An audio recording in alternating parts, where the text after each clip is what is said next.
Maman est malade, alors je suis venue à sa place. Une petite fille entre dans un entretien d'embauche. Ce que le PDG millionnaire a fait ensuite est incroyable. Allô, je suis vraiment désolé.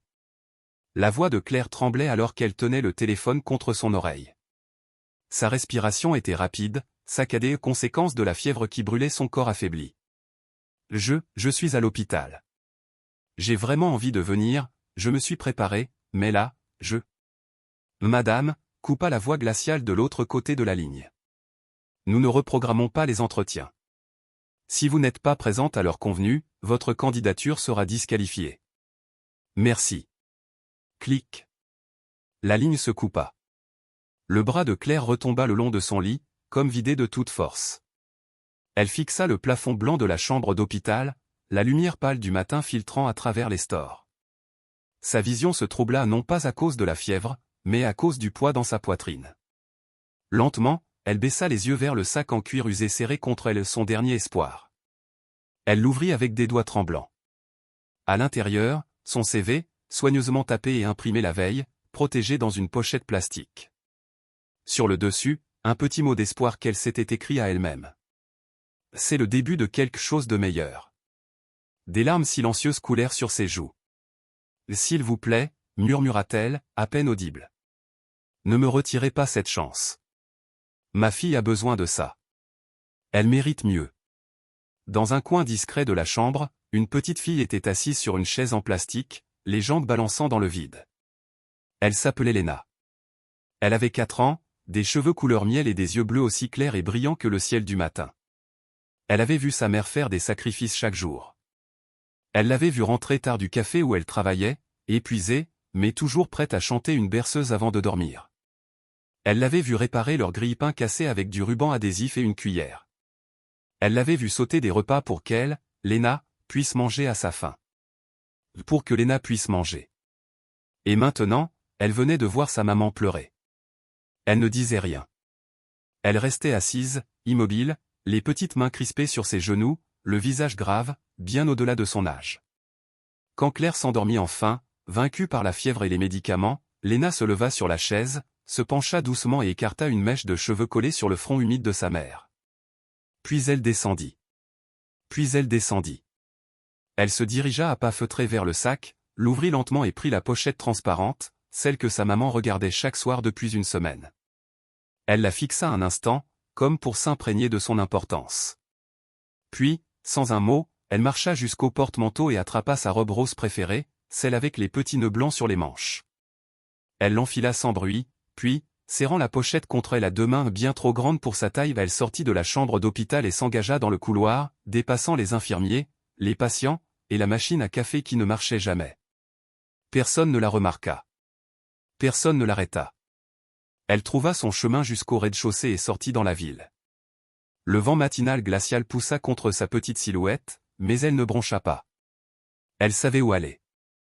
Elle avait vu l'immeuble sur la brochure que sa mère avait accroché au frigo. La ville s'agitait autour d'elle. Les passants, trop pressés, ne remarquaient pas la fillette qui marchait seule, mais avec une détermination dans chaque pas. Elle traversa les rues avec l'assurance d'un enfant qui croit en sa mission. Elle monta dans le bon bus, elle se souvenait du numéro. Elle serra le dossier contre sa poitrine comme s'il contenait de la magie. Comme s'il pouvait tout changer. 40 minutes plus tard, Léna se tenait devant un immeuble immense en verre, qui s'élevait comme dans un film. Sur la façade, les lettres en argent brillaient. Brunet et Associés Solutions Globales. Elle inspira profondément, puis entra. La réception de Brunet et Associés, à Paris, bourdonnait de l'agitation matinale, des talons claquant sur le marbre, des conversations à voix basse, les ascenseurs qui s'ouvraient et se refermaient. Derrière le comptoir, Charlotte, la réceptionniste, feuilletait le planning des entretiens quand une petite ombre se dessina sur le sol devant elle. Elle leva les yeux. Une petite fille se tenait là, à peine plus haute que le bureau. Elle portait une robe rose pâle au nœud blanc, des chaussettes remontées juste au-dessus de ses chaussures, et une petite barrette rouge retenait une mèche de cheveux couleur miel. Ses yeux bleus étaient grands, curieux, et d'un sérieux absolu. Charlotte cligna des yeux, croyant d'abord qu'il s'agissait de l'enfant d'un visiteur. « Ma puce, dit-elle doucement en se penchant. Tu cherches quelqu'un » La fillette hocha la tête, serrant fort le dossier contre elle. Je suis là pour l'entretien d'embauche, dit-elle simplement. Un silence. Charlotte essaya de comprendre ce qu'elle venait d'entendre. Entretien? Répéta-t-elle, interloquée. Oui, répondit l'enfant, levant le dossier plus haut. C'est pour ma maman. Elle est très forte. Mais elle est malade aujourd'hui, alors je suis venu à sa place. Charlotte la fixa, stupéfaite. Autour d'elle, quelques employés ralentirent, intrigués par la scène. Comment tu t'appelles? Léna.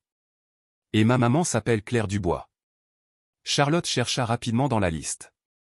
Oui, c'était bien là, Claire Dubois, prévue à 9 heures. Dernière candidate de la matinée. À un instant, Léna, dit Charlotte doucement. Elle appuya sur son oreillette. Léna, peux-tu informer Monsieur Brunet qu'il doit descendre immédiatement? Dis-lui que c'est important. Dans son bureau vitré au dernier étage, surplombant la ville, Albert Brunet, 32 ans, était seul derrière son bureau. Impeccablement vêtu d'un costume bleu marine sur mesure, il était connu pour son génie, sa dureté en affaires, et son détachement émotionnel total. Il avait bâti sa société à partir de rien, laissant derrière lui les fêtes de famille, les vacances et les attaches humaines. Les entretiens d'embauche? Il les considérait comme une routine sans intérêt. Jusqu'à ce que son assistante apparaisse à la porte, un léger sourire aux lèvres. Albert, je pense que vous devriez descendre pour celui-là. C'est la diplômée d'HEC? L'ancienne de Google? Aucun des deux, répondit-elle.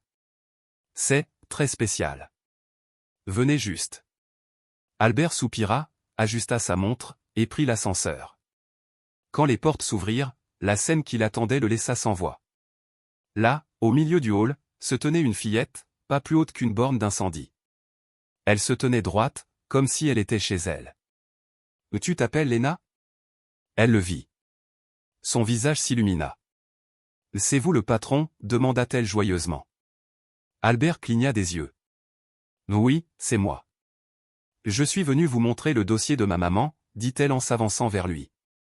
Elle est malade, mais elle veut vraiment ce travail. Et je crois qu'elle le mérite. Elle lui tendit le dossier à deux mains. Il était légèrement froissé, le coin plié. Mais il le prit. Le silence envahit le hall. Tous retenaient leur souffle. Albert la regarda longuement. Et, pour la première fois depuis des années, un sourire minuscule mais sincère effleura ses lèvres. « Charlotte, libérez mon emploi du temps pour les 15 prochaines minutes. »« Monsieur ? » ?»« Je conduis un entretien. » Il se tourna vers Léna et indiqua le couloir d'un geste. « On y va ?» Il ravala sa salive. Pendant un instant, il oublia de respirer. Le silence entre eux était devenu dense, non pas gênant, mais presque sacré. Léna se dandina un peu sur sa chaise, ses jambes balançant dans le vide. Les mots d'Albert. Albert se pencha enfin en avant et posa doucement la pochette sur la table. « Léna, dit-il d'une voix douce, tu sais, j'ai vu passer beaucoup de candidats dans cette pièce. » Elle le regarda avec curiosité. « Mais personne ne m'a jamais dit quelque chose d'aussi vrai que toi. » Elle sourit, incertaine de tout comprendre, mais sentant que c'était une bonne chose. « Je crois, poursuivit-il lentement, choisissant soigneusement ses mots, que ta maman est peut-être exactement la personne qu'il nous faut ici. » Le visage de Léna s'illumina. « Vraiment ?» Albert hocha la tête. « Vraiment. » Et puis, sans trop savoir pourquoi quelque chose qu'il n'aurait pas pu expliquer lui-même, il ajouta. « Et je connais un endroit où la glace est délicieuse. » Elle rayonna. « Maman adorerait ça. » Il sourit plus franchement cette fois, un sourire rare, authentique, un de ceux qui vont jusqu'aux yeux. Pendant un instant, il se laissa aller à imaginer la scène, Claire assise en face de lui, non plus dans le désespoir, mais avec dignité. Léna à ses côtés, riant. Une vie qui ne serait plus fondée uniquement sur le sacrifice, mais dans laquelle quelqu'un, enfin, se tenait à leur côté. Il se leva, marcha jusqu'à la porte, et appela son assistante. « Pouvez-vous découvrir dans quel hôpital Claire Dubois a été admise hier? Envoyez-lui des fleurs, et quelque chose pour une petite fille. Demandez si elle serait disponible pour un entretien formel une fois remise. » Puis il se tourna vers Léna, qui se tenait maintenant bien droite près de la chaise, la pochette toujours dans les mains. « Merci d'être venu aujourd'hui, dit-il. Tu as fait quelque chose de très courageux. Elle haussa les épaules avec un petit sourire malicieux. Maman dit que je suis toujours courageuse. Albert lui tint la porte. Elle a raison. Albert se retrouva seul dans son bureau. La pochette était toujours posée sur le bois sombre du bureau. Le silence était retombé, seulement troublé par les rayons du soleil qui glissaient lentement sur le sol depuis les grandes baies vitrées. Dehors, Paris poursuivait sa routine, mais à l'intérieur, quelque chose avait changé. Il rouvrit le dossier non pas par devoir, mais par véritable curiosité. Claire Dubois. Son nom était tapé proprement en haut de la page. En dessous, un CV clair, bien structuré, un parcours qui ne parlait pas de grands titres ou de postes prestigieux, mais de promesses et de persévérance. Réussite scolaire. Première de sa classe. Boursière intégrale dans une université reconnue. Mention d'honneur en première année. Présidente du club marketing. Tutrice pour les étudiants en difficulté. Une moyenne exceptionnelle. Des lettres de recommandation brillantes de ses professeurs. Puis, soudain, un vide. Pas de diplôme terminé. Pas de stage. À la place, une succession d'emplois précaires, serveuse, femme de ménage, livreuse, agent d'entretien de nuit. Ces métiers qu'on ne met jamais en avant. Ceux qui gardent pourtant un toit au-dessus d'une tête, celle d'un bébé. Albert lut lentement. Chaque détail, chaque choix. Tout au bas de la page, sous la dernière ligne d'expérience, une note manuscrite, en encre douce, légèrement penchée. Rien de dramatique, rien de quémandé. Juste. Je ne cherche pas la pitié. Je demande seulement une vraie chance. Il resta fixé sur ces mots. Il disait plus que n'importe quelle lettre de motivation. Le cadeau d'Albert.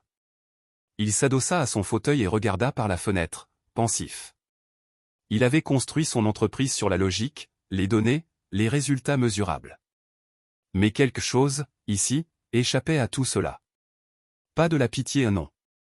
Mais de l'admiration. Il voyait en clair une force que les entretiens classiques ne montrent jamais.